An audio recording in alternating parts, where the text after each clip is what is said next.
Welcome to the modern elite. Most men will never realize that the words she remembers longest are almost never the ones he thought were impressive. He said something kind, something thoughtful. He put effort into it, and she smiled, nodded, and somewhere behind her eyes the light stayed the same. Nothing shifted. He felt it. He just did not know why. Here's the contradiction no one ever explains. More words do not mean more impact. Saying something clever, something detailed, something that took real thought, none of that guarantees she feels it. 5 specific words said with genuine presence create more emotional memory than an entire conversation full of effort. 5 words, not 5 compliments, not 5 questions. 5 words in a specific order that land in a part of her brain most men never reach. And the 5th one is the one that changes the entire dynamic. Stay with me because most men never get there. If you have ever said something genuine, something real, and still felt like it didn't quite reach her, that is not a failure of who you are. It is a gap in what you were ever shown. Those are 2 completely different things. Nobody ever taught men that how a word lands matters more than what the word is. Society handed men 2 tools: silence as strength or volume as impression. Neither one creates emotional memory in a woman. Neither one makes the moment stick. He was showing up.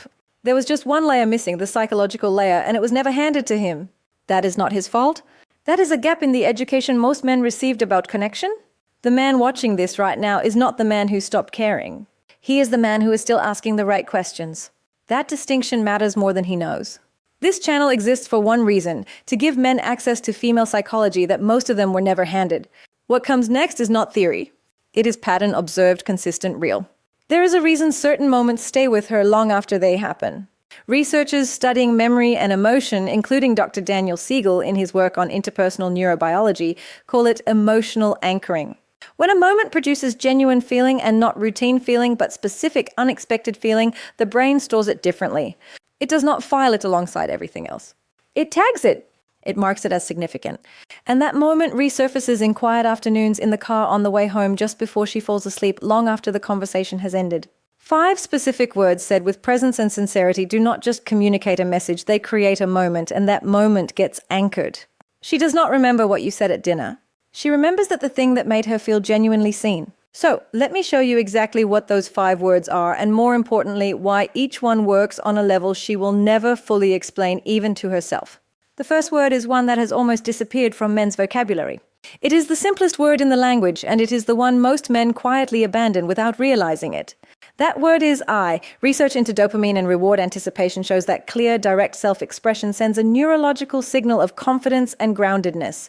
When a man says I not, we should sometime, or maybe if you want it, but a clean, calm I, her nervous system registers certainty. Certainty is calming. Calm is deeply attractive. Picture a small restaurant, warm lighting, a Friday evening somewhere neither of them had to rush. He has been circling what he wants to say for 20 minutes. Finally, quietly, he says, I think about our conversations when I'm not with you. Not do you ever think about think, not, I don't know if this is weird, but just I. She goes quiet, not awkward, quiet, still quiet. When he claims his own voice, no hedging, no apology, she stops waiting for him to collapse under her reaction. She relaxes, and relaxed is where connection begins. But here is where it gets interesting. That one word means almost nothing without the second one. The second word is one most men are afraid to say out loud because somewhere along the way, men were taught that naming desire is dangerous, that it makes you look needy, that it hands her power over you. That word is want. Dr. Polzak's research on oxytocin, the trust and bonding molecule, shows that trust is built not through strength displays, but through honest vulnerability. Saying want, naming desire without apology, signals emotional courage. Her brain registers this as safety, not weakness. Safety. 2 people on an evening trail through a community park. He could say, we should do this again sometime. Instead, calmly, without urgency, I want to do this again. She does not laugh. She does not look away. She steps slightly closer. He does not notice, but her feet already answered. Want is not desperation, said calmly. Want is one of the most quietly attractive sounds a man can make. It tells her he is not performing indifference. He is present enough to feel something and honest enough to say it. Most men stop here. You should not, because the third word is where everything deepens. Before the third word, a story. Richard is 61, retired high school history teacher, silver-haired, a quiet dresser, recently divorced after 28 years. He lives alone now in a modest house outside Columbus, Ohio. He is a good man. He always was. At a friend's dinner party, he meets a woman named Carol. They end up in the kitchen, just the 2 of them, leaning against the counter, talking for 40 minutes. She is warm, sharp. She laughs at a bad joke he makes and touches his arm once when she makes a point. When the evening ends, he says, "It was great meeting you." She smiles. She leaves. He meant something else entirely. He meant, I want to see you again. He meant this felt different. But those words stayed behind his teeth. 3 days later, he is still replaying the kitchen, the way she tilted her head when she listened, the warmth of that one brief touch. He thinks, I should have said something real. He sat with it quietly and he promised himself he would not do that again. The third word, or really 2 words together, is the signal that changes the entire weight of what is being said. Those words are to see. Dr. Paul Sue Johnson's foundational work in emotionally focused therapy shows that proximity seeking, the genuine desire to move towards someone, is the clearest signal of real attachment. Saying I want to see you rather than hang out or get together communicates intentionality.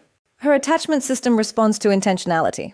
It tells her he is not collecting experiences. He is moving toward me. Specifically Sunday morning, a coffee shop. She is gathering her jacket to leave. He does not reach for her. He does not suggest a plan. Steady, warm, unhurried, he says, I want to see you again. She pauses, not because she is deciding, because something registered and she wants to stay in that feeling for 1 more second. Those 4 words tell her she is not interchangeable. She is the destination, not an option. That distinction lives in her longer than she expects it to. If this is landing, save this video because the last 2 pieces are the ones that almost no one ever puts together, and they are the reason this stays with her. And this next one, almost no one talks about it. The 4th word is the one that turns a feeling into a memory. It is the bridge between interest and something she actually carries with her. That word is because generic appreciation, you're great, I really like you, activates polite acknowledgement, nothing more. But specific appreciation introduced by because activates something researchers call neural resonance. When someone names something specific about us, our brain registers genuine attention. Mirror neurons fire. We feel felt. Psychologists who study attention and attraction consistently find that specificity is what separates forgettable from unforgettable. They are leaving a bookstore. She has been talking about something she cares about, a quiet opinion she almost kept to herself. He says, I want to see you again because the way you think about things is unlike anyone I have met in a long time. She does not roll her eyes. She looks at him differently. Not dramatically, just differently. Because proves he was listening, not performing listening, actually listening. That is rarer than he knows, and she knows exactly how rare it is. And now the final one, the one that changes everything. The 5th word cannot be faked. That is precisely why it works. It is not a single word.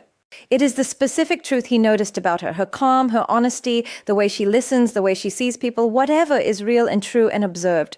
Dr. Dasher Keltner's research on emotional safety shows that the deepest feelings of being truly seen come not from what is said, but from the sense that someone has actually witnessed us. When the final piece of this phrase is a specific observed quality, it cannot be manufactured. Either he noticed it or he didn't. She knows the difference immediately. Her nervous system knows before her mind does. An evening walk, late light. He is not rushing to fill the silence. When he finally speaks, the full 5 words land together naturally. I want to see you again because of your calm, or because of how you see people, or because talking to you is the first time I have felt unhurried in years. She does not respond immediate. She keeps walking, but inside something just got anchored. This is the moment that replays. Not because it was perfectly said, because it was true, and she could feel that it was true. That feeling does not leave quietly. 5 words, I want to see you because, and the you actually noticed about her together. They do not just communicate interest. They create a moment her brain stores differently than everything else and returns to quietly without her even deciding to. That is not a trick. That is how emotional memory actually works. This is not about scripts or strategies. Real connection is not forced. These words only carry weight when they come from something you genuinely observed and genuinely felt. The moment they become performance, they lose everything. You now see what most men completely miss. The man who understands this does not perform. He simply shows up and says what is true. If this gave you something real, subscribe and share it with someone who is still searching for the right words.